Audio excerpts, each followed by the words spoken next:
So good morning, everyone. I'm Alan Barrett, Director of this morning's post-budget analysis.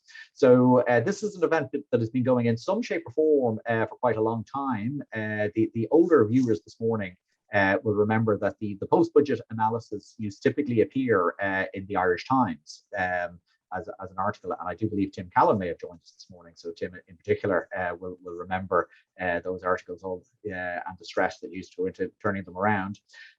So we've done things slightly differently for the last few years. That rather than putting the analysis just straight into the Irish Times, we thought it was a good idea to actually have a live event where the analysis would be presented, and that we could also have a discussion and Q&A. And obviously for this year and last year, we've gone through the webinar format. So we're going to have a good and lively morning this morning. We've got three speakers. Kieran McQuinn is going to talk about the macro dimensions. Barra is going to take you through some of the details of the budget and the measures that were included, and then Karina will take us through the distributional analysis, which again is always of tremendous interest. So at the end, I think each presenter is going to sort of aim to talk maybe for about 15 minutes or so. So the plan is to go through about 11, so we should have plenty of time for questions and answers, to submit the questions through the Q&A function.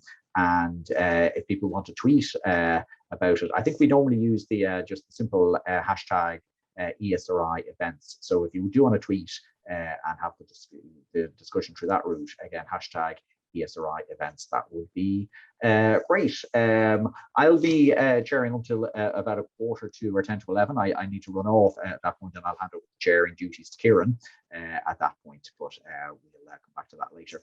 Okay, so I think that's all the practicalities I need to go through. So with that, Kieran, can I just hand over to you? And I know you want to do a screen share as well. Yeah.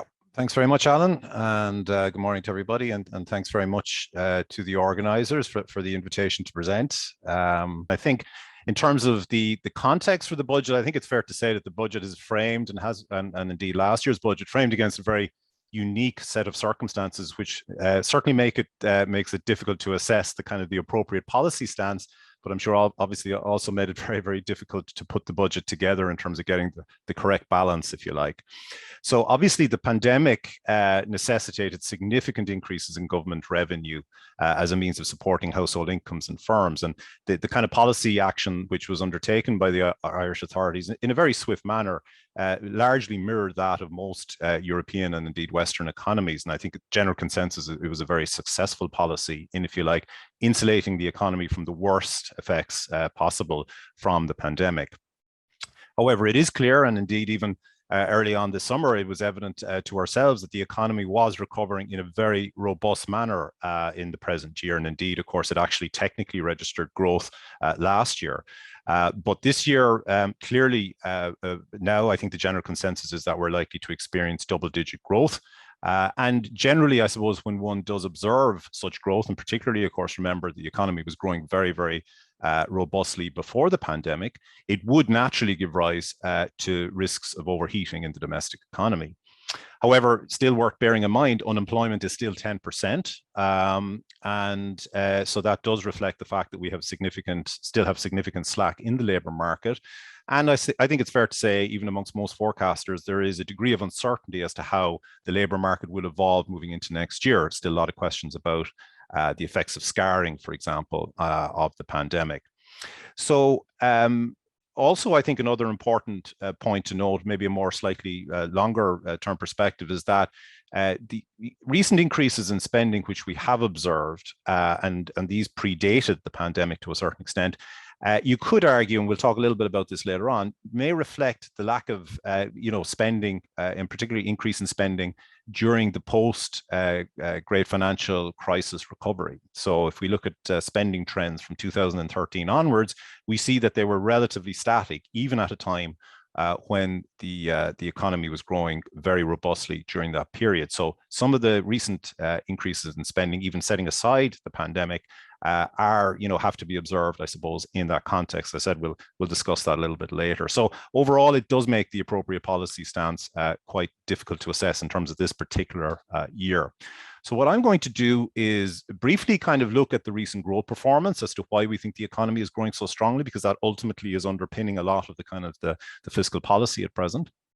Look at the implications of the very strong recovery for the fiscal accounts in general. So looking at key headline indicators, the government balance, debt to GDP, the implications of the recent recovery, given the strong increases in spending and borrowing by the government in the last couple of years.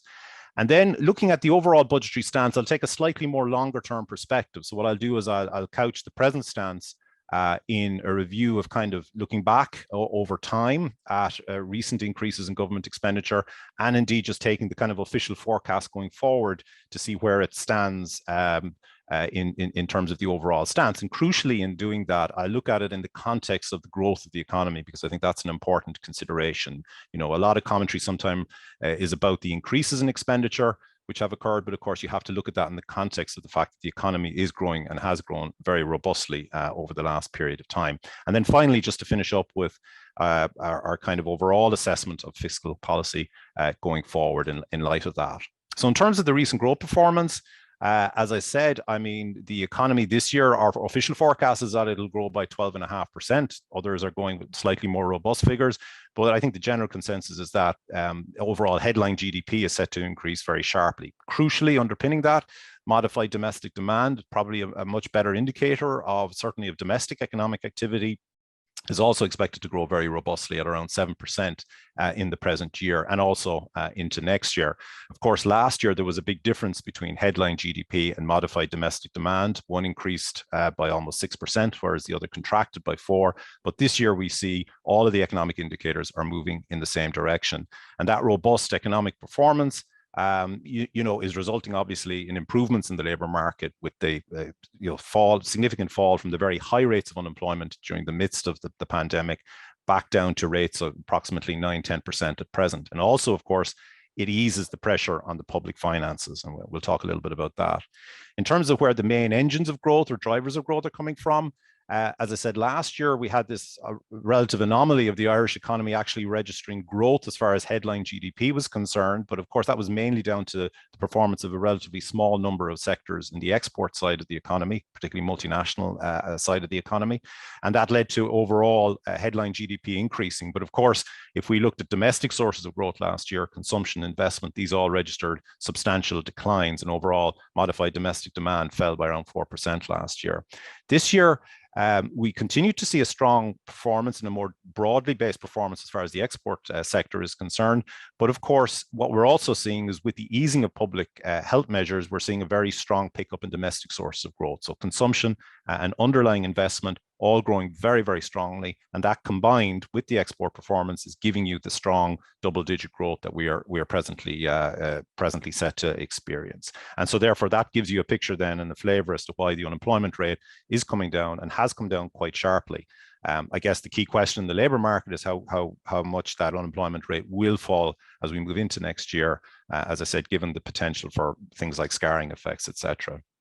So as far as the public finances are concerned, and the strong growth then is mapped into particularly strong tax receipts. So for the year to date, January to September, we see overall taxes up, receipts up by 16.5%. Compared to 2020. Obviously, 2020 you experienced a decline in some categories because of the pandemic. Our overall expectation this year is that you will see tax growth of around 11.5%. Given the fact that last year you had the effects of the pandemic, we did undertake an exercise in the recent commentary where we tried to split out the increases in the tax receipts this year that were due to the bounce back, if you like, from last year, and the increases that were due to underlying growth in the economy. And we came up with an estimate that approximately 6.5%, that underlying of the increase in taxes this year, tax receipts, 6.5% was due to underlying growth in the economy, whereas the rest was down to this bounce back effect from the effects of the pandemic last year. So I think that gives you an indication of the underlying strength of the economy this year and indeed even last year, as the economy has kind of kept growing quite strongly through the pandemic. In terms of the effects then on the headline metrics, the headline fiscal metrics, so we plot the debt to GDP and debt to GNI star there, debt to GNI star in green, obviously a higher ratio and the debt to GDP in blue. And these are based on our forecasts, our latest forecasts for the present year, in terms of the general government balance and GDP forecasts and GNI forecasts. I think the interesting point is that given that even allowing for the substantial increase in borrowing, which occurred last year and expected again this year, what we expect to see by the end of next year, 2022, we believe that both the debt to GNI star and debt to GDP will be pretty much back to where they were in 2019. So in many respects, and a lot of commentary about how the economy was, or how the public finances were going to recover, it's clear that the economy itself has done most, if not all, of the heavy lifting in terms of the public finances being put back on a more sustainable path. It's just due to that very strong improvement in economic activity, which has helped to bring those fiscal metrics back almost to where they were prior to the pandemic. In the recent commentary, we also came up with an alternative measure of debt sustainability. This was, trying to compare and benchmark Ireland's performance, both in terms of how we fared against other European countries and also how we have fared through time. So we came up with this measure of the ratio of gross public debt to total government taxation revenues. You can then compare that across countries. And I think what it shows in general is that the Irish debt position has been improving quite significantly over the last 7 or 8 years. And in fact, by the end of 2022, we expect to be back into a kind of a mid-table position as far as other European countries are concerned. And I think that reflects, again, just the very strong pace of growth in the domestic economy.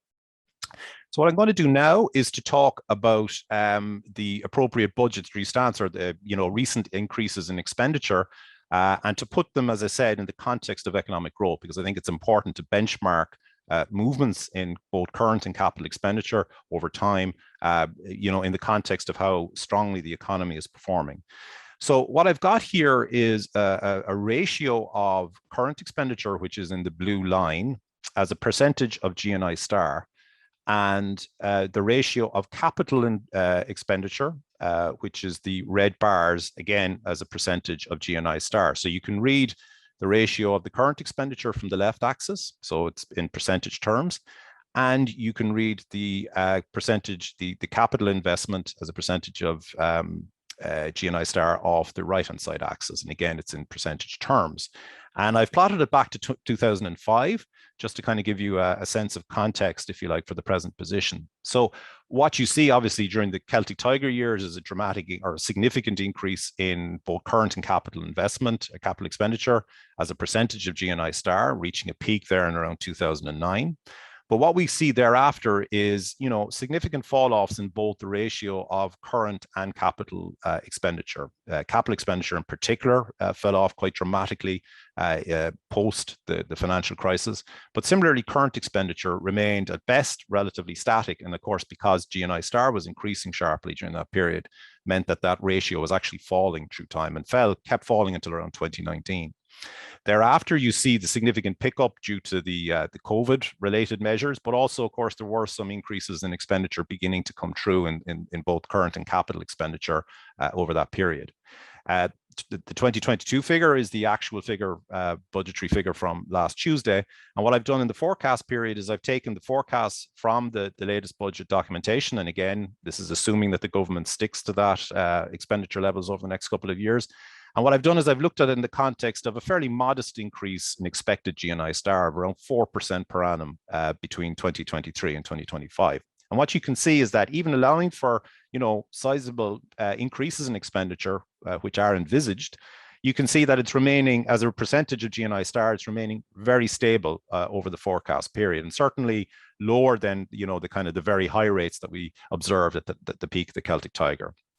It also shows, of course, that capital expenditure is increasing and is expected to increase both in absolute terms and as a percentage of GNI star in the forecast period. And I'll talk a little bit about the implications of that in a minute. Two particular risks just worth mentioning from a macro point of view, because obviously a lot of comment about these particularly recently. Inflationary pressures, we've seen a sharp increase in inflation over the last period of time. Obviously, some of that is relatively idiosyncratic in the sense that it's attributable to the effects of the post-COVID situation, or the opening up of economies and the surge in demand which has arisen. Obviously, also due to developments in energy markets, which have very significant impacts on inflation rates.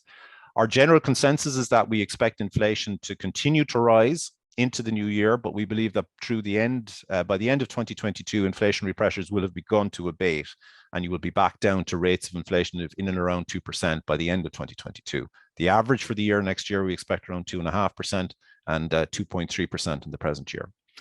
Corporation taxes, again, another issue which has evoked a lot of comment in recent times. The implications of recent changes, of course, it's very difficult to assess. But I think it's appropriate and proper, which the Department of Finance have been doing, is to adopt a relatively conservative outlook for corporation tax receipts going forward. And indeed, we do that ourselves in our own forecast. In terms of the long-term impacts on receipts and investment, again, without wishing to be complacent, I think our general view would be that we don't think it's going to have a hugely substantial effect. We do think that we'll continue to see inward investment, and that receipts will probably hold up relatively well going forward. But again, as I said, it is a difficult issue to assess. So finally, then I'll just come to the kind of the major policy stance and important policy stance as we see it going forward, which is that we have seen, as I said, significant increases in expenditure in recent times. Some of that has obviously been due to the COVID, but we have seen an underlying increase in expenditure. Our belief is that, and we've called for greater capital investment in certain areas, and we believe that that's going to be important going forward in areas such as housing, climate change, and indeed areas such as sláinte care. So capital investment is clearly going to increase going forward as a percentage of GNI star. What that means, I think, from fiscal policy perspective, is that we, given the expected pace of growth in the economy, there is certainly the danger and risk of overheating going forward. And what we believe that means and entails is that we will have to see and demonstrate restraint, particularly on the current expenditure side. I think that's the important takeaway over the next couple of years, is the importance of restraint and discipline on the current expenditure side if we are going to increase capital investment to the extent that we believe we need to do in the context of a very quickly growing and rapidly growing economy over the next couple of years. So I think that's the basic policy takeaway as far as the budgetary policy is concerned. And with that, I will hand you over now to Barra, who will give the first of the two other presentations. Thank you. Thanks, Kieran. So what I'm going to do for the next 15 minutes or so is just talk you through some of the main measures in tax and welfare measures in Budget 2022. And then Karina is going to follow afterwards and looking at the impact of these measures taken as a whole on households' incomes and also poverty. So what we saw kind of in the area first, looking at direct tax, was really several tweaks. We were told that income tax credits and bans are going to rise above forecast inflation. That's notable in a way because it's the first time actually the PAYE and personal tax credits have increased since 2008. So they've been kind of at their level of 1,650 for a single adult for quite a long time, but they're going to increase now and increase actually above the forecast rate of inflation by around 3%. The reason set out by the government for doing this, and is something we've kind of highlighted before, is that if you don't index these tax credits in line with inflation, you're really eroding the purchasing power of after income tax earnings. So the amount that you can actually purchase in terms of goods and services with a given after-tax salary is going to decline when prices are rising. And so really what this move is doing is maintaining that purchasing power for people. It's still going to be the case that if average earnings growth, or if earnings grow by more than prices, we're still going to get what's called fiscal drag. So that's where the tax burden as a share of income rises. So average tax rates are increasing. That happens unless you kind of index tax parameters in line with average earnings growth. So that's still going to be the case, but there is going to be a boost for most taxpayers, and it's not clear really what the changes in earnings will be given the huge disruption to the labour market at the moment. So while income tax bans and credits were indexed and going to rise in line above forecast inflation, most PRSI and universal social charge thresholds were actually frozen, and so correspondingly that really amounts to a real cut in those, and so a small tax increase there. So exceptions were the 2% USC ceiling and the 8.8% employer PRSI ceiling. Both of them were also increased. But so we didn't see the same action in terms of PRSI and USC thresholds that we did on income tax credits and bans. We also saw that the reduced USC rate for medical card holders is going to be extended for another year, and so is the bank levy. The bank levy was introduced a few years ago and was set essentially at a rate that got a revenue target of 150 million. So the rate has changed over time in order to bring in that amount of 150 million. The levy was meant to expire at the end of this year, but is now going to be extended for another, although the revenue target is going to be reduced to 87 million, and that bear needs to account for the exit of KBC and Ulster Bank, so they don't want to increase the amount of the tax on the remaining banks in the market. So that's kind of really what's going on in the direct tax area, alongside really the expansion and extension of assorted various tax reliefs. So we saw that there's announced for new firms, farmers, flight crews, landlords, home workers, electricity microgenerators and game developers. There's reliefs either coming in, being expanded or extended for those various groups. And while none of those measures in and of themselves is particularly expensive or large, the combined cost Department of Finance estimated about 75 million per year going forward. So that's not insignificant when you take them all together, even though none of them are particularly large. And it's worth kind of keeping an eye on the cost of those measures, because as we know from tax reliefs just in general, they often have a tendency to rise in cost significantly more than the anticipated one when introduced.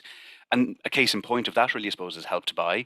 So Help to Buy is the scheme for helping first-time buyers get a deposit for new build homes. That's being extended now for another year at a cost of 175 million. It was initially introduced in 2016 and meant to be only in place for around 2 years at a cost of 130 million. It's actually so far cost more than 500 million. It's been repeatedly extended, but also the cost has turned out to be much greater than anticipated in each of the years. And so, we've previously criticised the policy as being poorly targeted and likely to fuel house price growth. That continues to be true, but it is being extended for another year. Really, I suppose the point with the tax reliefs is it's really key that these are all regularly incredibly reviewed. So hopefully we can move away from a position where all too often a review of a tax relief involves surveying people claiming the tax relief and asking them would they like it to continue, to which the answer is unsurprisingly and usually yes. But we're getting towards now a position where there's a bit more rigorous review of these reliefs, and that's a good thing and something that should continue, that they're, again, regularly incredibly reviewed. In addition to those changes I've mentioned so far, there is also the promise of a new tax, what's going to be called a zoned land tax. So this is described as being a tax on the market value of land which is owned for residential development or potential for residential development. It really has the potential, as a welcome move, it has the potential to raise housing supply and lower land costs. It's of kind of the branch of measures where that research really showed will encourage owners and developers to either develop or dispose of underutilised sites. And so there's a piece actually in a ESRI piece surveying some of these research on this a few years ago. And another, I suppose, aspect of that tax is it could also capture share of the windfall gains that rezoning bestows on landowners. So if you think of maybe all the industrial estates near the M50, many of them have been rezoned residential or are going to be rezoned residential in the coming years, and that's going to provide a big increase in the value of that for the current landowners. And really what the tax will do then, as well as hopefully encouraging more efficient use of the land, is to capture a share of that windfall gain that people get from the rezoning decision. So from that point of view, it's very much in line with the type of measures that certainly research from the ESRI and international has suggested can be helpful for addressing housing challenges. However, the precise details and implementation really are going to be key here. So just to raise a few issues that are, I suppose, important to maybe clarify in the coming months as this tax is introduced, and to replace the vacant sites levy, which was levied at a higher rate but on a narrower base, and also not particularly well collected as it seems by councils, and that's moving to revenue. So details here that are likely to be important are what kind of exemptions are going to be in place. Are we going to have exemptions for sites used as car parks or maybe truck yards? Is it going to be easy for someone who has an owner of his own residential land to just put some small kind of commercial use on that to manage to get around that tax? How is the process to dezone sites eligible for the tax going to work? So something to consider here is if there are residents who don't want development in a certain area, are they going to be able to put pressure to actually dezone and reduce the supply of zoned land in response to this? And so it's kind of important to think through how that plays out, as it is how to think about how the zoned land tax is going to interact with the land value sharing measures that were promised in Housing for All, and we're due to get details on in the coming weeks and months ahead. So again, a broadly welcome move, but really the details do matter a lot here. There was also some tax increases on cigarettes, carbon and cars, broadly speaking. So there was a cash freeze to excise duties except tobacco, which is going to go up by 50 cents on a pack of 20. Now that actually amounts to a real cut in alcohol and fuel duties for the same reason we're talking about income tax bans and credits earlier on. So there's a real cut there in those alcohol and fuel duties, but tobacco is going to go up. There's a well-flagged €7.50 a tonne increase in the rate of carbon tax, which the evidence really does show will reduce emissions with very little economic cost. It's a very efficient way of achieving a rate of emissions reductions, but also is regressive unless it's accompanied by compensation measures. That is, it disproportionately affects lower income households who tend to spend a higher share of their spending on heating their homes or on fuel more generally. So the government has announced some compensation measures, and it's really important then that we don't look at the carbon tax in isolation, that you look at the package of measures announced as a whole, and that's what Karina is going to kind of talk you through in a few minutes' time. Finally, in terms of increased taxes, there was also an increase in the rates of vehicle registration tax, VRT, on high emission cars. So that's forecast to raise about 80 million a year from next year, but it's also likely to encourage new car buyers to buy smaller and less emitting cars. And then this is perhaps, research has shown that often these upfront taxes on cars are more salient than the fact that higher emitting cars are going to have to pay more in carbon tax because they're higher emitting. So having also or supplemented by, I suppose, a tax on these higher emitting cars can help and assist us achieve those targets as well. And just to show you kind of this tax, so here I'm just showing the rate of VRT in 2021, so that exists this year, and that's as a share of what's called the open market selling price of a car, and against its measured CO2 emissions. And so what you see here is that essentially the tax rises with the emissions of a car. That's the broadly kind of sensible scheme, and then some bigger jumps up for the more high emitting cars. What the change did was simply to increase that rate on those higher emitting cars, so cars with more emissions than around 125 grams per kilometre. So again, a move which has coherent policy objectives and is likely to be quite effective in achieving that. Moving away from tax, instead looking maybe more at the kind of supports and spending side of things. So the employment wage subsidy scheme, it was confirmed, is going to end. So what we're going to see over the next 2 months is really the scheme stay in place as it is with the current payment rates and reduced PRSI on eligible workers. In December through to February, then what we're going to see is the number of rates cut from 4 to 2, and those rates reduced. So there's going to be rates of about 150 a week and 200 a week for eligible workers. But we're also then going to see the scheme closed on the 1st of January to new firms. Then in March and April, we're going to see those rates cut further back to a single flat €100 per week for eligible employees, and the PRSI also rise back to its full level. So that's quite a big change there and to the scheme, which will then lapse as planned after that. So, really it's a tricky balancing act in phasing out the scheme. The scheme's obviously been effective at keeping some companies going who were viable other than the coronavirus pandemic. However, there's also likely to be some firms who maybe the scheme is propping up and that's the only reason they're keeping going, and they're maybe not viable going forwards. And it's a tricky balancing act trying to work out how to withdraw that. It seems broadly sensible, the timeline the government's announced.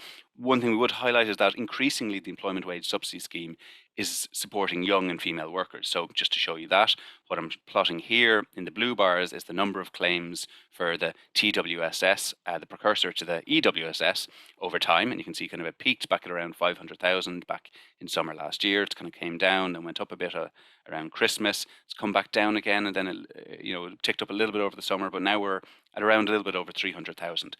But really what's striking is, as shown in here in the red line, that in recent months, the share of those claimants who are under age 25 has really risen quite substantially. So from about 15% to almost 30%. And likewise, the share under 25 and female has risen quite significantly from about 7.5% to, again, about 17% or so. So that's just something I think to bear in mind. It's important to think then, what supports are in place as other supports are in place as the EWSS has wound down. Are there sufficient capacity on our retraining programs? Are there sufficient case officers in the welfare system? If there is, because we know that, again, spells of unemployment are particularly damaging for younger workers, and that's just something worth bearing in mind, I suppose. We saw an increase in the generosity of some other supports. So the student maintenance grant was increased by the amount of the grant by €200 per year. There's also an increase in the income limit that you need to qualify for it, and a reduction in the distance you need to be from your place of study to qualify for the higher non-adjacent rate. So these were some increases, and they were real increases. They were definitely above the rate of inflation, but they're ultimately quite small changes to a system which has been now frozen more or less for more than a decade.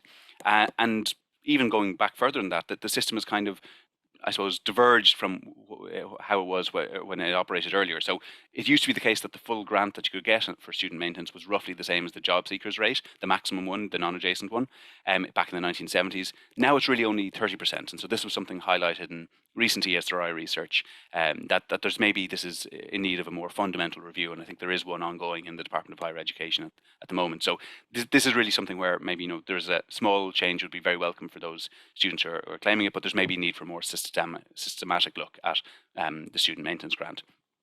There's also an increase in support for childcare costs. Karina is going to talk you through some of that later on, and in terms of how that interacts with the budgetary measures that were announced. But really, I suppose what we heard a lot about was the increase to most social welfare payments. So we saw a large real rise in what's called the increase for qualified children, IQCs. They're the supplement that you get for having dependent children for most payments. Also in the living alone increase in the fuel allowances, which are paid to people living alone and then to certain long-term recipients of social welfare to help with fuel costs, respectively.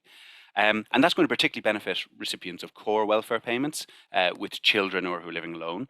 And we know those groups are at higher risk of poverty than their, I suppose, respective peers. So pensioners living alone are at much higher risk, if still not particularly high relative to the population, than couple retirees, and likewise, low-income families with kids are more likely to be at risk of poverty. So, from that point of view, those are quite well-targeted increases at addressing poverty, and in particular for groups who on fixed incomes who might find the carbon tax or rising prices at the moment quite difficult to deal with. So, from that point of view, those are very well-targeted measures. There's more generally a small real rise in core payments for couples without kids. So there's a €5 per week increase in the personal rates of the core working age benefits, which ends up being just above forecast inflation. So those more or less kept track with where we think prices are going. However, there's also some below inflation increases in some payments. And so that amounts to a real cut. Again, for the fact that prices are going to erode that nominal increase. And so just to give you examples of this, so there's a €5 rise in the personal rate of the state pension. So that non-single retirees are likely probably to get that each themselves. That ends up being 2%, that €5 rise, which is less than the rate of inflation. Similarly, there was a €10 rise in the working families payment, which, depending on how many children you have, is really at most a 1.8% increase, and so less than inflation. And so just to kind of illustrate just the situation, we kind of seem to have a bunch of announcements of €5 a week here, €5 a week there, and then €10 a week in the working families payment. But really, because payments are set at different levels, that €5 a week ends up meaning a real increase in some payments and a real cut in others. And it's not really clear why, or that was necessarily the intention of policymakers. It more seems that €5 a week is something that's easy to communicate and announce. But if we look at here these core welfare payments, each of these first four was increased by €5. Yet that translates into anything between an under 2% and an almost 2.5% increase. Some of those above inflation and some of those below inflation. In the case of the working families payment, it's actually much smaller than that. So again, this is for a working families payment recipient with 3 kids. The increase is about 1.2%, so well below the rate of inflation. And that actually ends up translating for someone a bit above the minimum wage into a few €100 a week less than it would have been had the working families payment gone up in line with price growth. Now, many of the claimants of this payment will benefit from the increase to minimum wage, but not everyone on the working families payment is on the minimum wage. So it's not really clear again that this is necessarily what the intention of policymakers was to increase these rates at differential amounts. It seems that a €5 a week is easy to communicate, but that does have consequences. And suppose I'll finish up just with some broader conclusions then. So we saw some well-targeted reforms in the budgets with very clear objectives. So the increase in the living alone, increase in IQCs, which are effective ways to tackle poverty and do seem to have some impact on that, as Karina will show. We also saw an increase in tax on carbon and cars, which we know are an effective way to cut emissions. And then we also saw the announcement of the zoned land tax to replace the vacant sites levy. And that's likely to help in addressing the housing challenges, though again, the detail is crucial. And the extension of the demand side Help to Buy measure is going to mitigate that somewhat. However, kind of elsewhere, the changes to tax credits, bans, excise duties and welfare payments perhaps lacked a bit of consistency. It was, not really clear why it's the case that we're indexing income tax but not PRSI and USC credits or bans. The arguments that were very clearly set out by the government in favour of increasing the income tax bans and credits in line with inflation surely apply just as much to PRSI and USC. So it's not really clear why take one approach on one hand and freeze most of the credits and bans on the other. Furthermore, the tradition of this announcing intermittent €5 per week rise in the core rates has the consequence of weakening the connection between the levels of payments and adequacy over time. Because you're announcing a different percentage increase in these rates, you're changing the relativities of them, and it's not clear that that's necessarily going towards and being targeted towards the different levels of adequacy that we think these payments are supposed to support. And so from that point of view, I suppose, if we're going to keep doing that, it means that we really require more regular review of these payments and indeed tax credits and bans more generally to ensure that we're achieving policy aims. Because these things can actually get out of line quite easily, as I think the student grant shows. That was initially introduced at a rate or operated at a rate that was similar to the job seekers rate. It's really whittled away over time because it hasn't kept up with that. And so these are the types of weird changes I think that can happen to the welfare system over time unless you have more systematic and regular review. And maybe that's something that we'll see in the coming years. So with that, I'll finish up and I'll hand you over to Karina. So thanks for that. I'm now going to talk you through the distributional poverty and inequality impacts of Budget 2022. And I'm going to do this by using Switch, which is the ESRI's tax benefit model. And Switch is linked to the survey of income and living conditions that is provided to us by CSO. So I suppose when we think about the distributional effect of Budget 2022, we really want to know its impact on next year's population. So we don't really know for certain what next year's population looks like, but we can use current administrative data as well as forecasts for price and income growth to try to simulate the 2022 population. So that's exactly what we do. So we use the latest available pandemic unemployment payment and EWSS statistics to sort of simulate the employment shock that is currently in the population compared to, let's say, the 2019 unemployment rates. So that's really trying to simulate this 10% unemployment rate that Kieran spoke about at the beginning. And we also inflate income to 2022 levels using forecast price growth of 2.2% from the Department of Finance. And this gives us a simulated employment structure and income distribution for 2022. And the next decision we need to make is what we're going to compare Budget 2022 to, right? So for this work, what we do is compare Budget 2022 to a budget that would have benchmarked payments and thresholds to inflation and so kept household purchasing power constant. We also include in this benchmark tax and welfare system two major tax and welfare changes in 2022 that were pre-announced. So they were announced prior to the budget. So this is the decrease in pandemic unemployment payment rates in February 2022 and the expiry of the reduced VAT rate next summer. So these changes are already in our baseline. We are not conflating them with the budgetary package. So we'll be comparing Budget 2022 essentially to a set of policies, including 2021 and some pre-announced for 2022, that would have a distributionally neutral impact on the 2022 population. And this really allows us to say who the winners and losers in real terms are. So moving straight on to the results then. So this slide shows you the types of measures that we are able to simulate. So these include most of the direct tax and welfare changes that Barra talked you through, as well as the indirect tax changes. And I won't spend too long here, but I will talk to you a bit about the non-cash benefit side of things.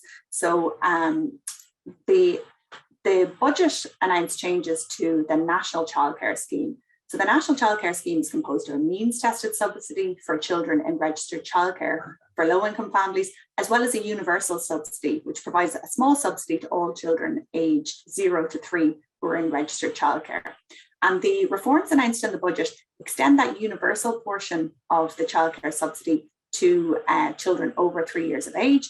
And they also increase the number of hours eligible for subsidy for children who are either in preschool or school. So these two effects are going to have small positive impacts on the disposable income of households who are using registered childcare. But in conjunction with this, the income thresholds and the rates of payment of the NCS were frozen in nominal terms.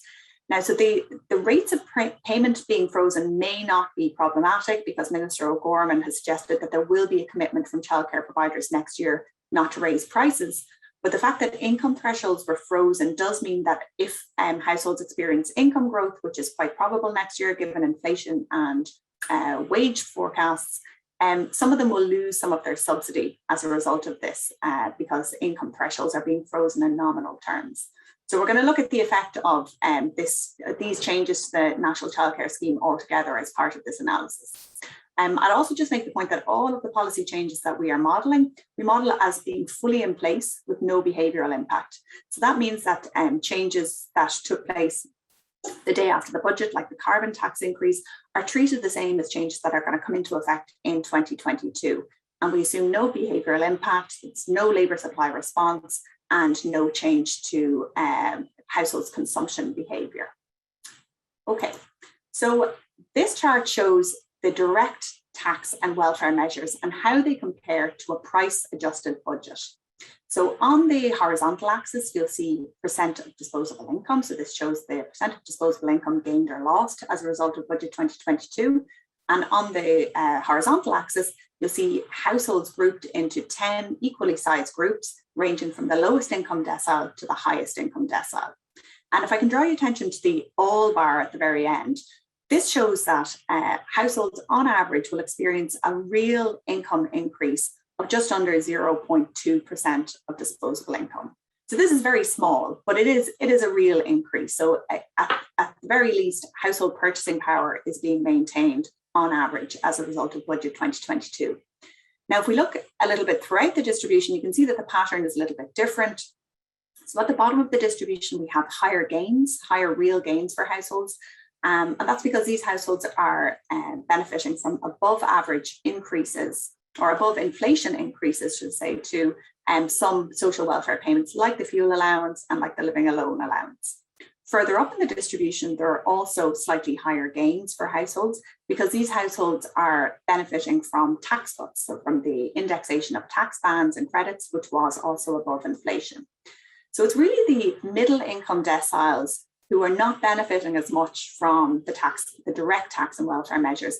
And that's because in these income deciles, there are many households who either don't earn enough to pay tax or to pay tax at the higher rate. So they're not benefiting as much from tax cuts. They also may earn too much to benefit from social welfare payments. So they're not really benefiting from above inflation increases to some payments, and they're not really benefiting much from tax cuts. As USC and PRSI thresholds were for the most part frozen in nominal terms, these households may also be paying more in real terms in USC and PRSI. So that's sort of what's behind this pattern here. If we move on to indirect taxation, so similar to our analysis last year, the effect of indirect taxation this year is slightly regressive. And so this pattern reflects the increases to carbon tax, the increase to tobacco excise, but also some of the real cuts to other duties. And as Barra kind of explained earlier on, we don't really want to interpret this graph on its own because it should be taken in conjunction with changes to the direct tax and welfare system, because the direct tax and welfare system does contain changes that are directly targeted at trying to sort of insulate households from these indirect tax cuts. So we'll see this all together in a minute. And then the last sort of set of individual results I want to show you relate to the National Childcare Scheme. So first, let me show you that this axis, the effects are very small. So we're talking maximum 0.1% of disposable income in decile 5. The overall effect, if you look at the all bar, is tiny. So this reflects the fact that there was some expansion to the National Childcare Scheme, but also the income thresholds were frozen in nominal terms. And this means that you see up at the top end of the distribution, some households are gaining a little from the expansion of the universal childcare subsidy. Down the bottom of the income distribution, some households are gaining from the fact that more hours are subsidizable. But there are some deciles where their households are experiencing real losses as a result of changes to the National Childcare Scheme. And this just reflects the fact that with income growth next year, some of these households will lose some of their subsidy.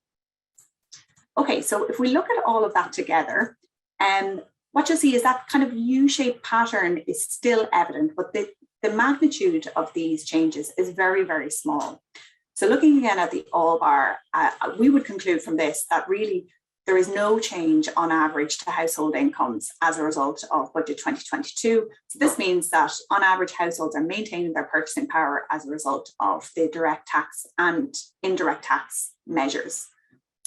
There are some differences across the distribution in how gains and losses are distributed, but really the differences are very small. So at the bottom of the distribution, there are some gains from higher than inflation welfare increases. At the top of the distribution, there are some gains from higher than inflation tax indexation. And in the middle of the distribution, that's really the portion where it doesn't seem like changes to the direct tax and welfare system are fully compensating for changes to the indirect taxation system. Okay, so what about different types of families? So by and large, most family types, we expect to experience these kind of small real income gains as a result of budget 2022. But there are two exceptions. So lone parents and retirement age couples register this sort of small income loss in real terms. So let me just talk about those two groups very briefly. So lone parents, so while their core social welfare payment, the one parent family payment, was also increased like other welfare payments, this group is not benefiting on average from the above inflation tax cuts. They're less likely to be in work and to be working, to be earning enough to be benefiting from tax cuts. They're also disproportionately likely to be claiming child benefit, which was frozen in nominal terms. So that shows up here as a real cut to their social welfare payments. So that group is one for which the direct tax and benefit system is not, does not seem to be compensating for indirect tax changes. The retirement age couples as well are registering small losses. And this is really because the rate of the contributory pension was not increased was increased by less than inflation. So they're seeing this small real loss. But we wouldn't worry so much about retirement age couples compared to lone parents. Retirement age couples are at much less risk of being in poverty than even, for example, single retirement age households, which we see here are actually registering a real income gain as a result of the budget. So if we look next at the effect by gender, so we also have looked at the effect of the direct tax and welfare system and the National Childcare Scheme on men and women separately. So this chart divides households into quintiles of equivalized disposable income and estimates the change in income of men and women separately in these quintiles. You see that overall men and women are sort of seeing similar real increases in income as a result of budget 2022 of about 0.2%. But there is a little bit of variation across the income distribution. So men at the bottom of the income distribution are doing slightly better than women. And this is really down to the fact that women are more likely to be lone parents than men. So to have lower labour market attachment and to be disproportionately in receipt of child benefit, which was cut in real terms. And then just the last set of results I showed you relate to income inequality and poverty. So really we expect very little change to income inequality and poverty next year as a result of budget 2022. So income inequality as measured by the Gini index here is set to remain very steady. There may be some small reductions in poverty for all groups. So this is about at maximum a third of a percentage point for elderly poverty. Actually, the highest decrease we estimate is for elderly poverty, although elderly poverty is actually lower than poverty rates for other groups. But so overall, we're seeing no great change in poverty rates, but maybe a slight reduction. Okay, so let me wrap up just by saying that on average, what we found is that direct tax and welfare measures are keeping pace with forecast inflation. They do benefit low income and high income households the most, although these magnitudes are very small. In line with this, we also register a slight fall in at-risk of poverty rates, especially for elderly households.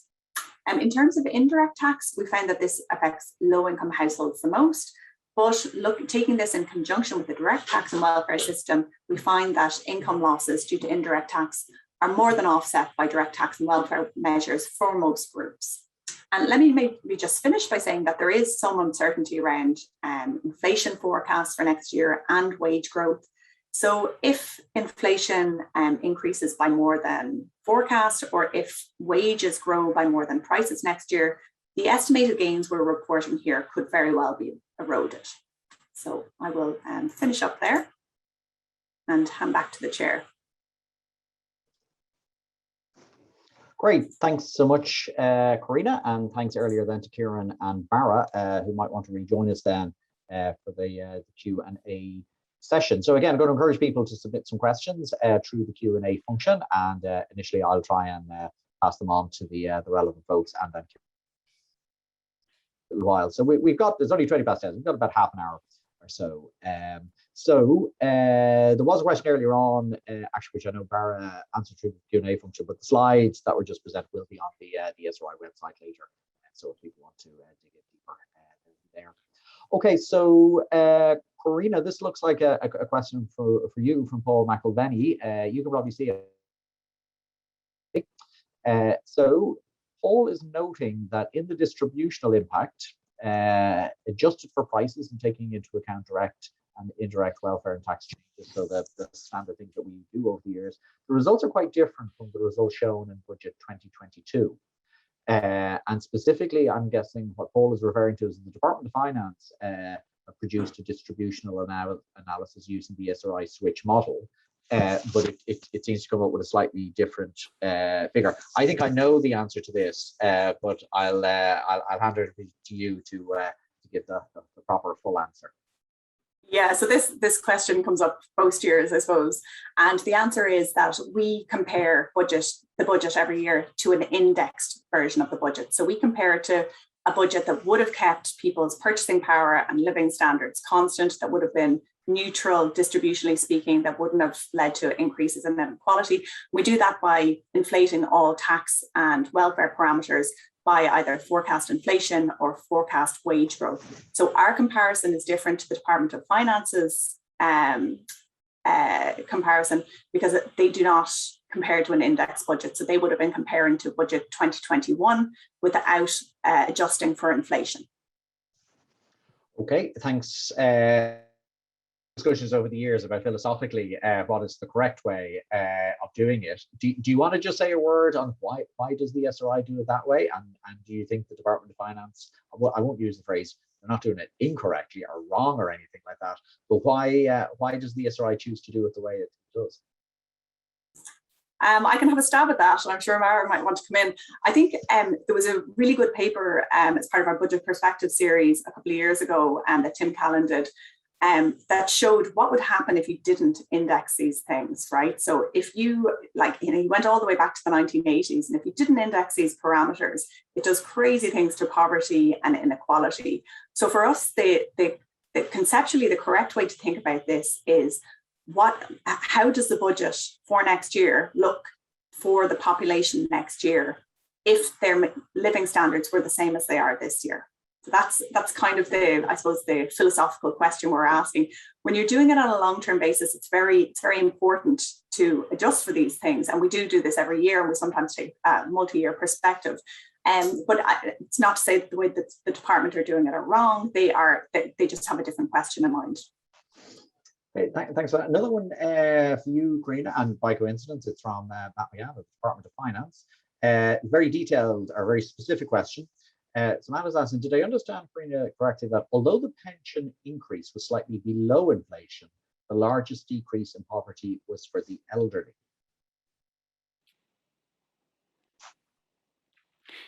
Mute troubles there. Yes, that's correct. So really the pension increase was slightly below inflation, but that's mostly affecting retired couples, right? Retired singles are also benefiting from the living alone allowance and often the fuel allowance as well, right? So taking those three increases together, retired singles came out with a net gain from budget 2022 in real terms. And it's retired singles that are really at risk of poverty. So that effect sort of counteracted the kind of slight losses in real terms for retired couples.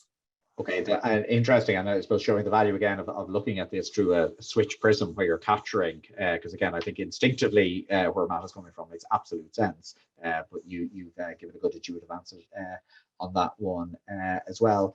Mark Mullen has put in a question, or is it more of a statement? Can we conclude from the budget changes described that from an income inequality perspective, Ireland continues to have one of, if not the most, redistributive tax and welfare systems in the world. So Barrett, do you want to take that as a, can we still sort of say that yes, the tax and welfare system is unusually redistributive? Yeah, so I think maybe the best way to think about this is that while there have been some very small changes in poverty that we're simulating, they really are small in the grand scheme of things. So nothing really has changed. So if you still think that the Irish system was one of the most redistributive, it's still likely to be the case. These year-to-year budget changes, particularly when they're just kind of, I suppose, small and kind of uniform, almost uniform, they'll tend not to have too much effect. But it's really over the longer run, and we're actually doing some research kind of at the moment within the institute to look at, well, why this is, why was it, what components of changes to the tax and welfare system over time were the ones that drove that I suppose almost unique reduction in income inequality over the period of the 1990s and 2000s, at least in advanced economy perspective. So yes, things aren't likely to change hugely from that point. The poverty rates have probably come down a little bit for certain groups, but nothing's really kind of changed, I suppose, in that regard. Okay, thanks for that. So a question from Andrew Burrows, and again, I'll read it out. And it's on the childcare issue. So the fee freeze for childcare should effectively keep 2022 fees at 2021 levels, which means that the cost of parents will decrease in real terms separately to any changes in NCS. Is that factored into the analysis? So is that one for you, Karina?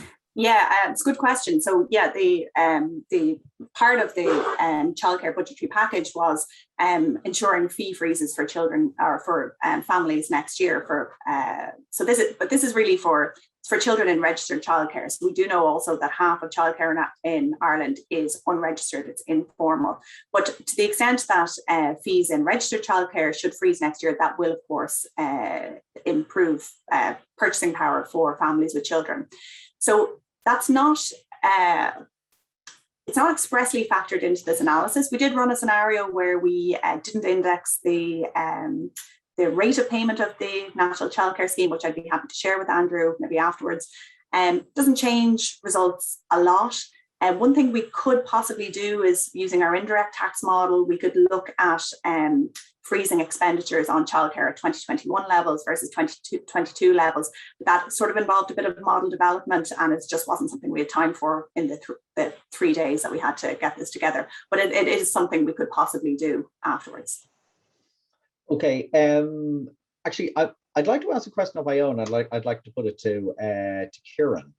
And it's connected with something Cliff Taylor was writing about in the Irish Times this morning, and it's really about the budgetary stance. Okay, and I suppose it was interesting that essentially borrowing this year is going to be an awful lot lower than we would have even thought maybe a few weeks ago. That there seemed to be the sort of the surprise about how strong the public finances were doing, and so some at least would have argued that there might have been more scope for additional borrowing. Now, I'm conscious of the paper that you have sort of written recently, feeding into that analysis of the relationship between economic growth and interest rates, and that sort of general thought process that's emerging that would sort of possibly talk to a loosening of fiscal constraints. So, on that sort of, it's quite a direct question. What was the fiscal stance?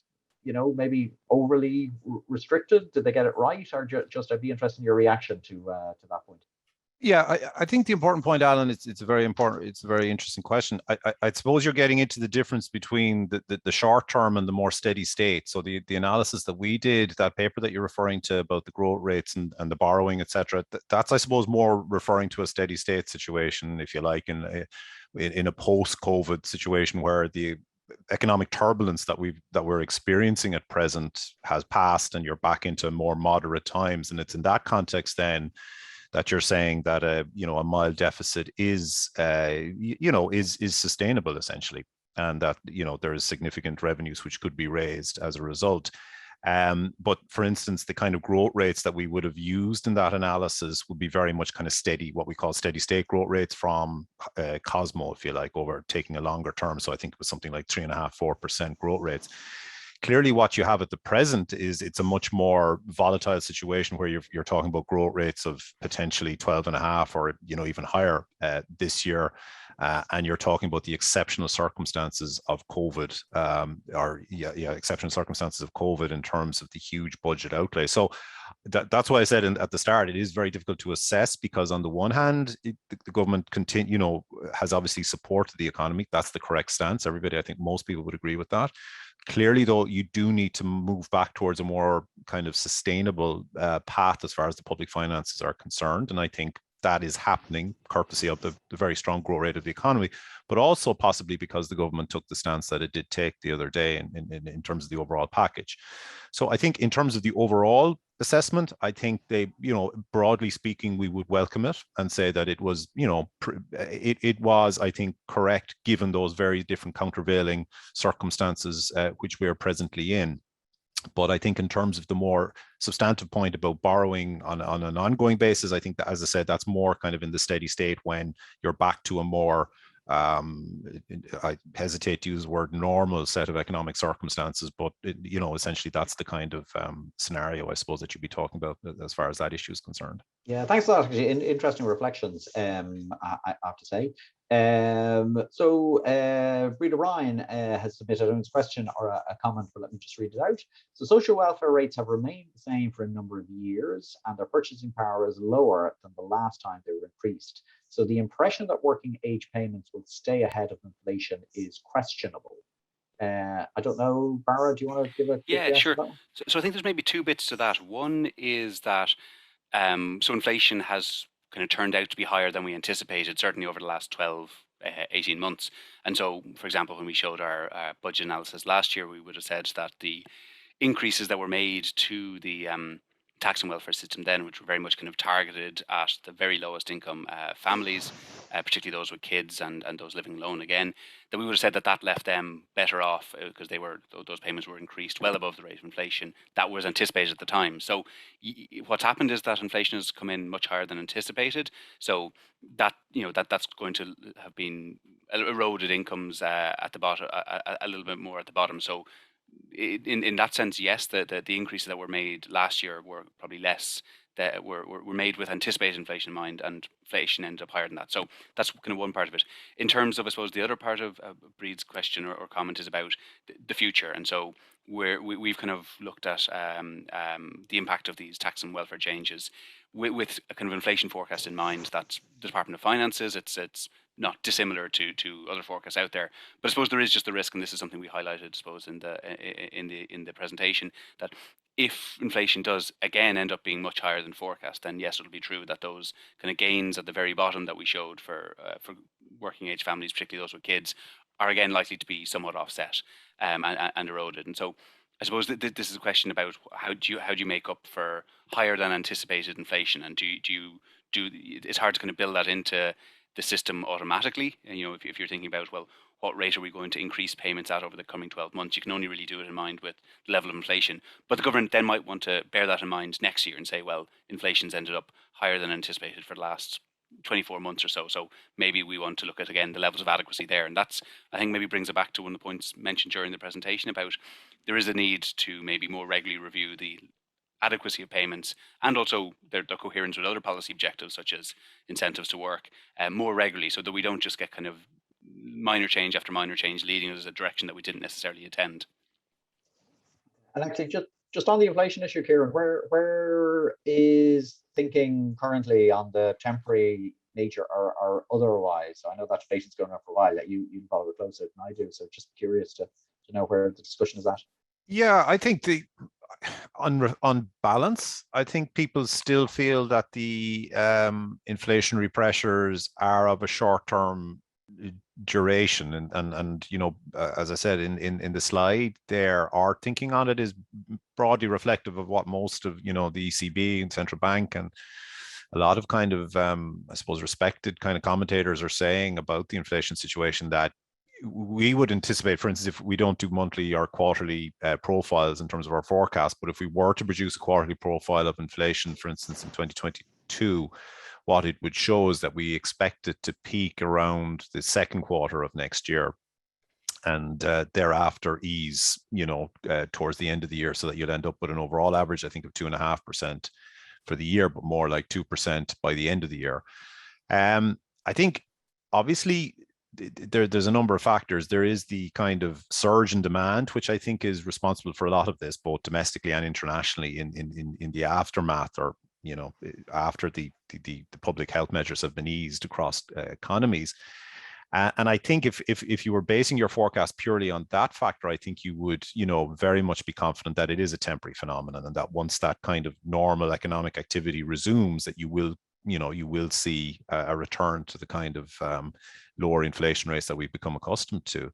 However, obviously, there's another driver here as well, which is the energy market situation. And to be brutally honest, I suppose it's as much a function there of political factors as much as anything else. So I think that's the kind of where there is a degree of uncertainty still. But I think in general terms, people would feel that it is a temporary issue, and one that, on balance, by the end of 2022, you should begin to see a return to more normal rates of inflation. As I said, the kind of rates that we've become accustomed to, I suppose, in recent years.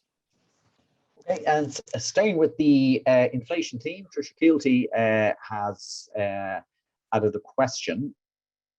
I'll read it. And does this account for, in inverted commas, poverty inflation?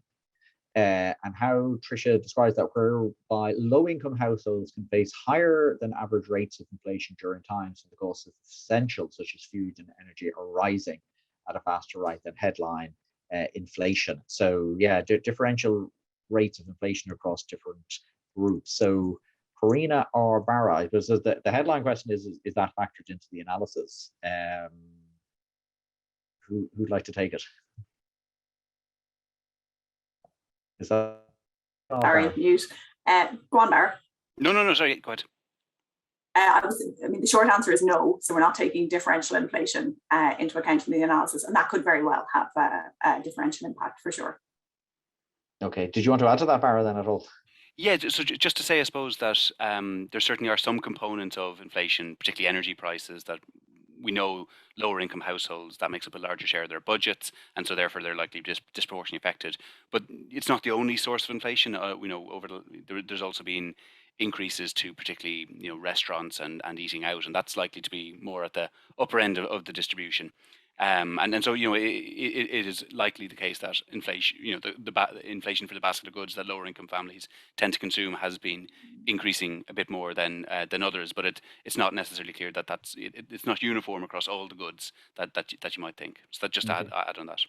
Let me add. Sorry, Kieran. Yeah. Could I just a very brief contribution on inflation, because it's obviously hugely topical at the present point in time, and very good reasons for that. One of the slides, which I didn't include in the presentation, though, is, let's keep our eye as well on what has been one of the most persistent increases in the cost of living over the last number of years, and unfortunately is picking up again quite significantly, which of course is housing. And I think even the figures released, was it yesterday, from the CSO in terms of the house price index, just show, with house price inflation heading towards 10%, the rental index that we produce, of course, for the RTB, showing increases of 7% and likely to increase, I think.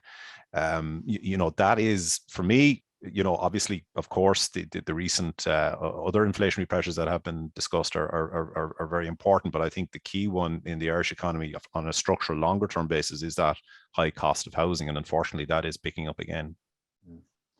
And actually, maybe just if I can add to Kieran's addition on that issue of housing, I suppose it's quite interesting at the lower end of the income distribution that some people face some very different housing costs. So if you're in supported housing, you can, particularly local authority housing, you'll be more or less entirely insulated against any increases in housing costs. Whereas then you also have a group who are maybe in the unsupported private rental market who really are bearing the brunt of that. And so it's an important kind of distinction to be made. And there is actually quite a lot of variation down the bottom of the distribution in that. So one thing as well, I suppose, in terms of the uprating is the rent limits for HAP and rent supplement is something that we've talked quite a lot before. These were set in 2016 and 2017, and really rents have risen substantially by then, and kind of eating away at the share of properties that are covered by these rent limits. And again, that's something, maybe a good indication of why not indexing parts of the tax and welfare system can lead to a very different policy outcome or kind of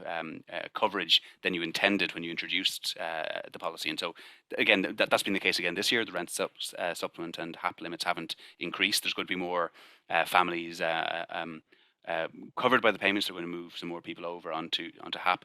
But again, it really is, I think, that indicative of the type of thing why you need maybe to keep an eye on all the parameters of the tax system and that and welfare system, and that these really are important, and particularly over the longer run can have big effects. Okay, thanks for that. Back to you, Karina, with the next point. So Paul Ginnell, he's made a comment, and then I'm going to sort of put it to you. So Paul's comment is the government's target is to reduce consistent poverty to 2% or less by 2025 from 5.5% in 2019. It would appear that Budget 22 will not support progress towards this target. So clearly what Paul is picking up on, is quite rightly that observation.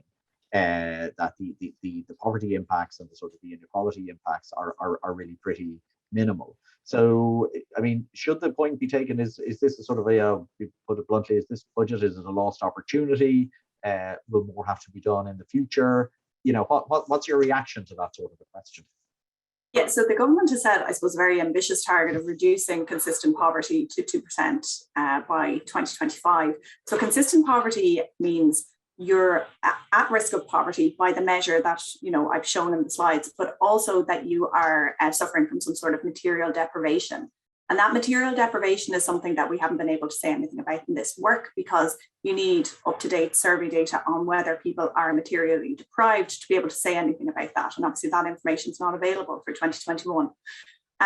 So I suppose the answer is yes. Like Paul is right. The expected poverty changes for next year are small. I mean, they're negative for sure. We're expecting small decreases in poverty, particularly for elderly people, but they are small. But it's hard to predict how that's going to interact with material deprivation, which will also be very much driven by how much wages grow next year, as well as by tax benefit policy measures. So, I mean, I suppose the takeaway is that the budget hasn't done an awful lot in reducing income poverty, which is one component of consistent poverty. Okay, and then Barra, we have a question in from our colleague Aisling Murray, and Aisling, it's back to the issues about wage support and young unemployment. So the way Aisling comes up with specifically then is what might happen if a lot of Irish immigrants suddenly return post-pandemic, or indeed if a lot of young people leave Ireland if they get cut off from the wage subsidy schemes that they seem to be disproportionately relying on. So just more commentary, I suppose, then on the young people and the wage subsidy.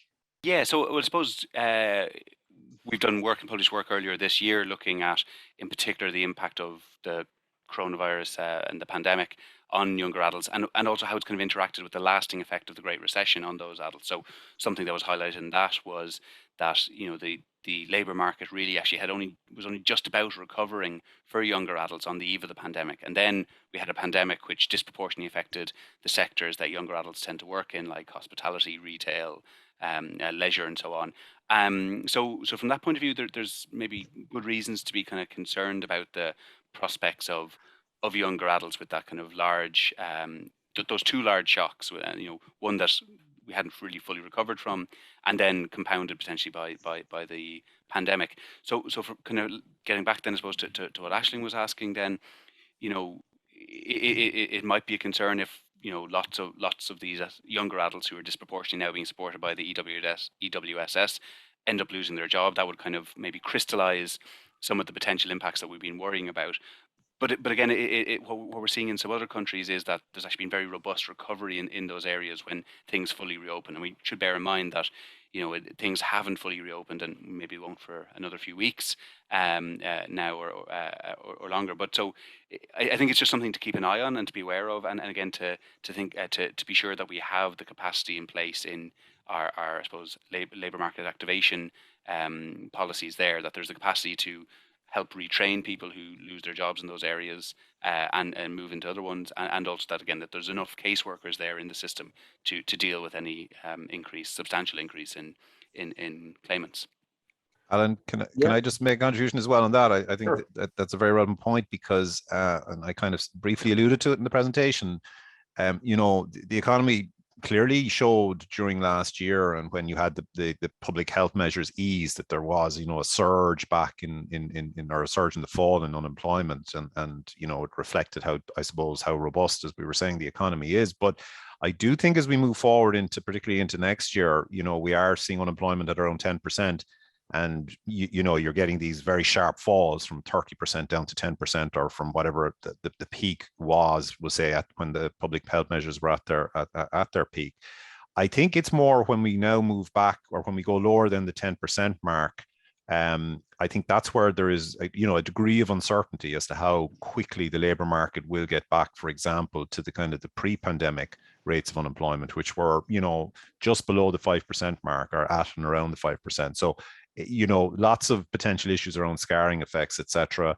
We still don't know how the blended working arrangements will work out, as far as what people's kind of commuting patterns will be, and all these kind of unknowns.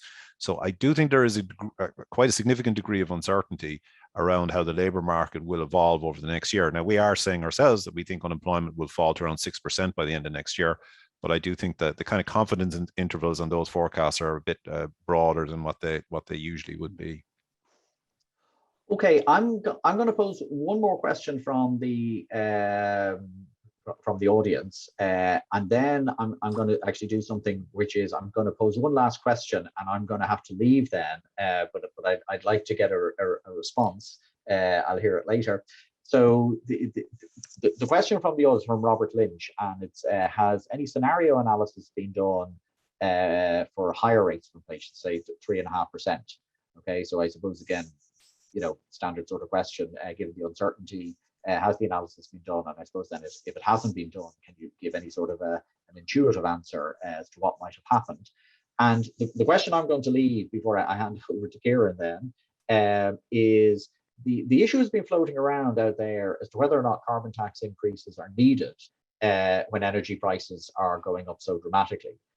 So there's sort of the incentive issue. Why do you need to make it worse? And of course, then there's the distributional issue. Are you compounding difficulties by imposing carbon tax at that point? So apologies, but I have to run. But if I can leave those two questions with you, and again, Kieran, if I can then hand over to you, and sure. Just my thanks to everybody who participated, and to the three great presentations. So anyway, over to you, Kieran, with that.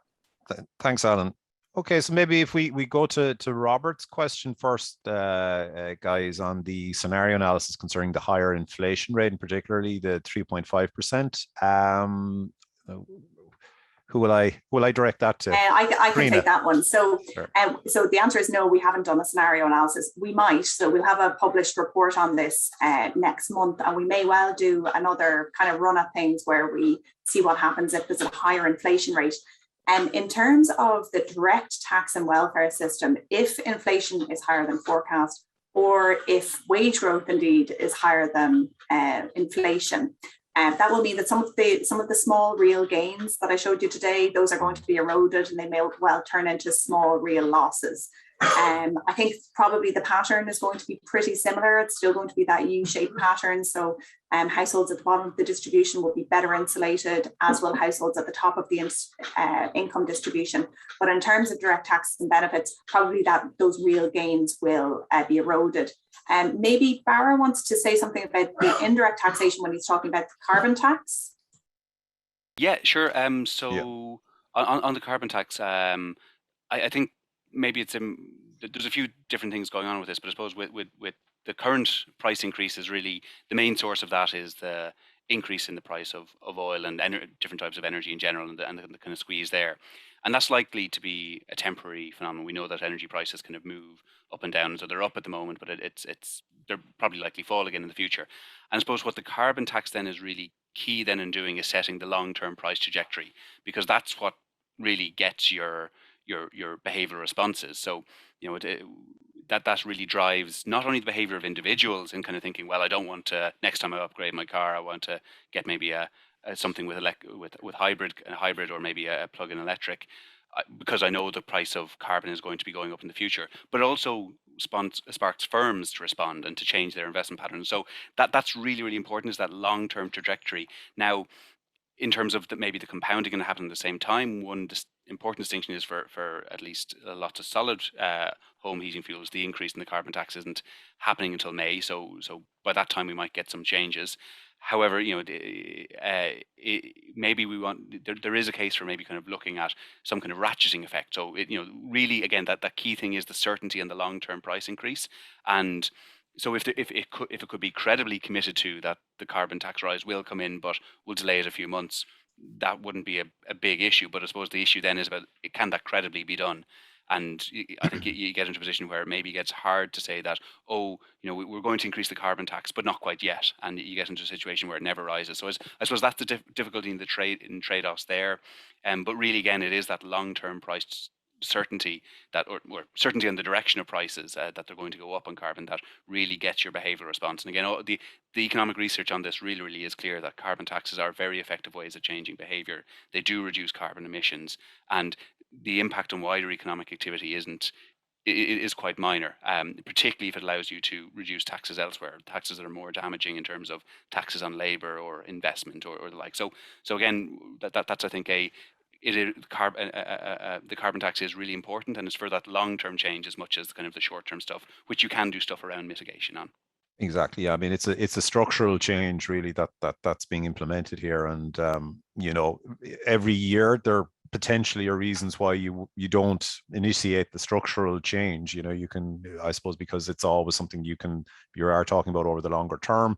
So there is always a risk that something will arise on a year-to-year basis that may cause you to think about postponing or whatever. But I mean, ultimately, it's something that has to be put into effect today, really, if it is going to have that longer term effect.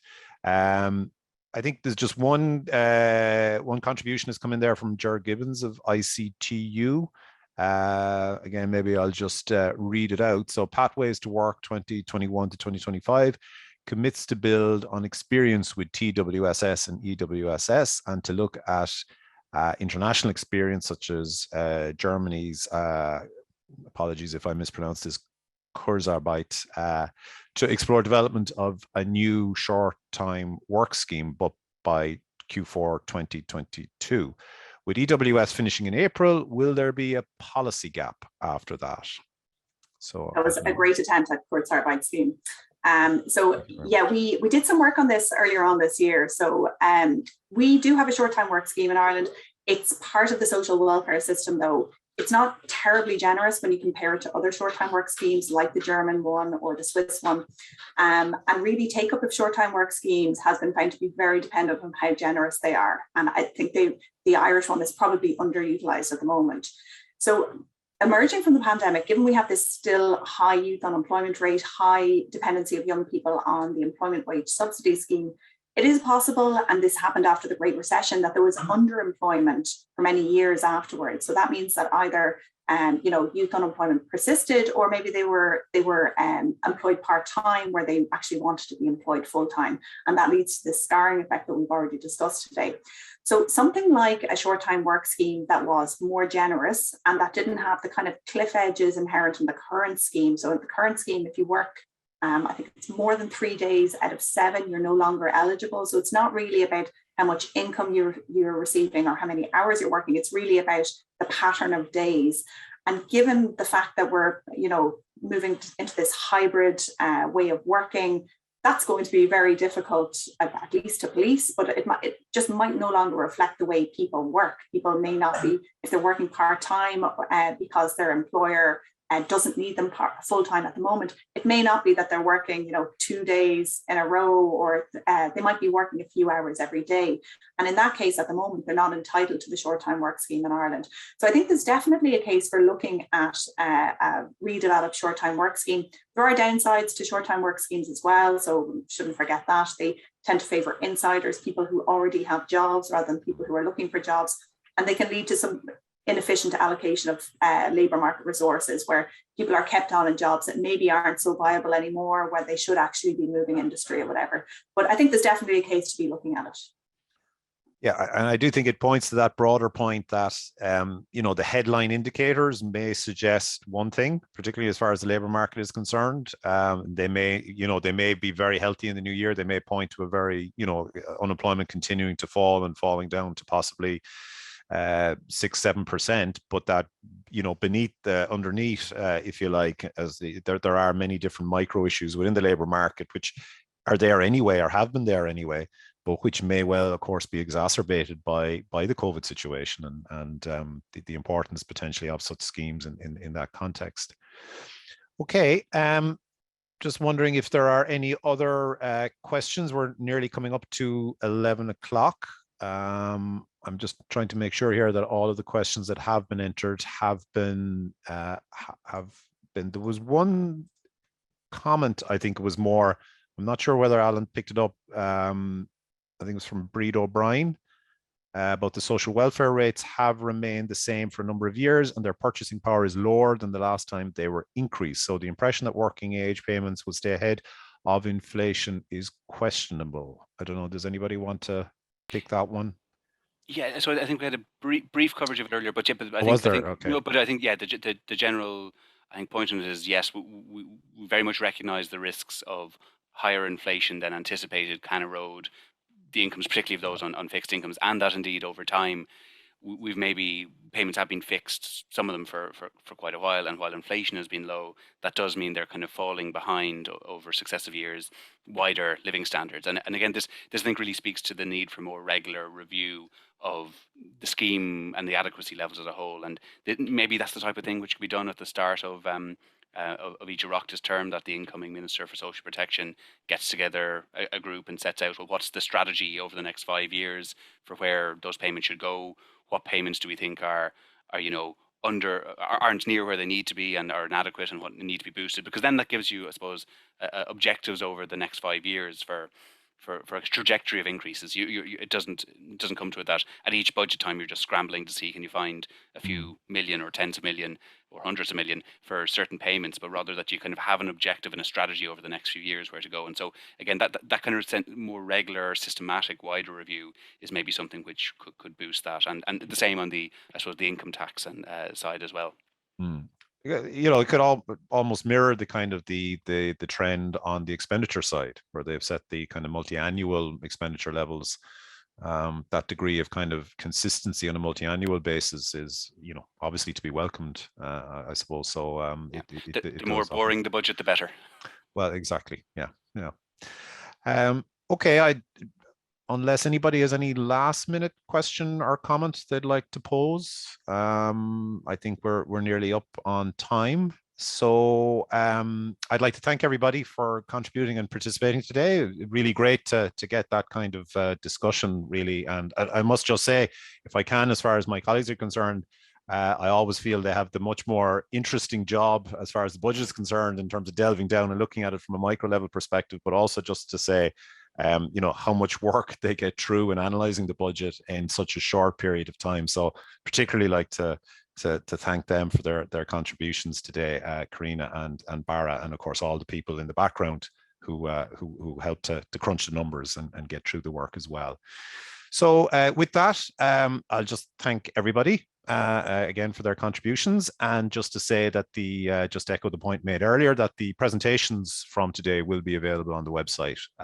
If they're not up already, they will be very soon. So thank you for that, and enjoy the rest of the day.